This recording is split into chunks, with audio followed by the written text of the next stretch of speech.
nagpe-prepare, basta I make sure lang nakabisado ko yung mga linya. Kasi kapag hindi, mawawala na ako. Pati yung emotions ko mawawala. So make sure, una, talagang make sure ko nakabisado ko yung lines. Tapos dun ko ipapasok yung emotions.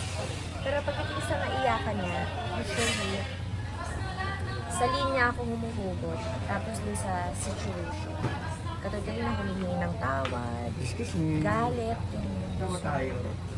minsan ibibase mo rin sa experience mo. Kung naranasan mo yung ganong pain, yung ganon kasakit, diba? So, syempre, pag nawalan ka ng anak, gano'ng kasakit yun. So, mararamdaman mo yun. Syempre, lalo na may anak na ako, so mas nakaka-relate na ako, diba? Mas alam ko na kung paano bumuot. Hindi katulad dati, parang, paano ba? Gano'n ba kasakit? Mawala ng anak? Or, gaano ba magmahal ang isang ina? Ngayon, gets ka na. Kasi I'm a mom na.